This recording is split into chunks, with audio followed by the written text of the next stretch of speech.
फिर क्या हो जाएगा? बोलेंगे अब क्लास आने की क्या ज़रूरत है जब यूट्यूब पे ही मिल रहा है पूरा पूरा है क्या?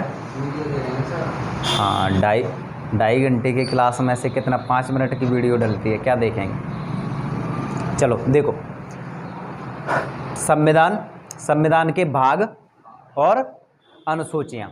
तो संविधान के भाग कितने हैं? 22। अनुसूचियाँ कितनी हैं? 12। मूल संविधान में अनुसूचियों की संख्या थी 8 और बाद में कितनी हो गई? 12 हो गई। तो वो कितना लिखा है? 8 + 4 मतलब टोटल कितनी है? 12। देखो ये जो भाग है ना, भाग ये बिल्कुल वैसे ही है, एक बुक्स के चैप्टर हैं वैसे ही, ठीक है। तो ये चैप्टर हमें याद होने चाहिए कि नहीं? और चैप्टर अगर हमें याद है तो मतलब अंदर पता चल जाता है कि इसके अंदर क्या होगा, ठीक है।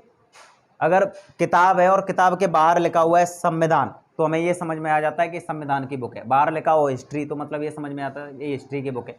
और चैप्टर को देख के भी समझ में आ जाता है कि इसके अंदर ये मिलेगा। तो ये चैप्टर हैं और ये चैप्टर अगर तुम्हें याद हो गए तो क्वेश्चन बनाने में तुम्हें बहुत आसानी हो जाएगी, ठीक है। आर्टिकल से संबंधित क्वेश्चन भी आएंगे ना तब भी तुम बहुत क्वेश्चन बना लोगे, और भागों से डायरेक्ट क्वेश्चन आता है तब तो कोई दिक्कत है ही नहीं, ठीक है। तो इन्हें याद कर लेते हैं। भाग 1 देश, भाग 1 देश, भाग 2 नागरिकता। क्या है? नागरिकता। तो देखो इन्हें याद कैसे करना होगा। देश है, देश के अंदर कौन रहते हैं? नागरिक।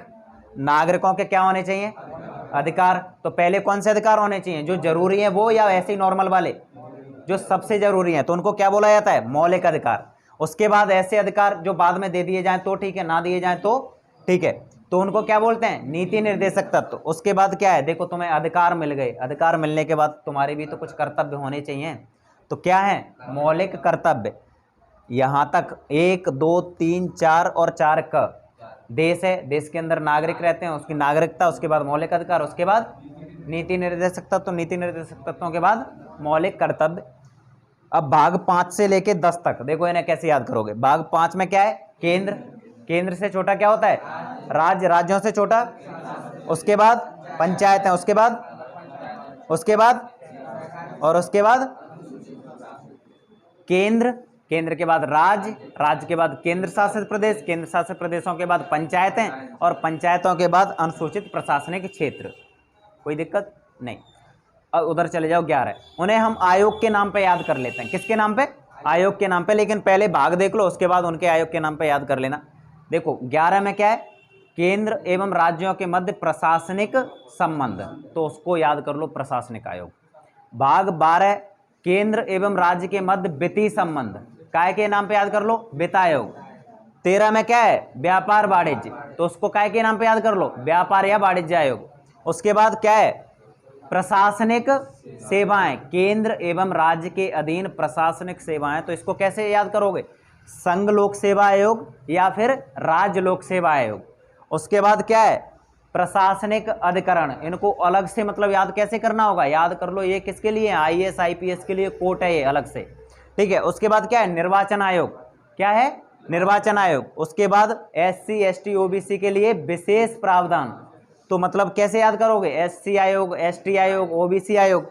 उसके बाद क्या है? 17, तो इसमें क्या है? भाषा ही संबंधित प्रावधान, तो इसमें लिख लो भाषा आयोग, तो ये तुम्हें याद हो जाएगा। उसके बाद 11 से लेके 17, उसके बाद 18 से 22। 18 से 22 कैसे? 18 में आपातकाल, 19 में विविध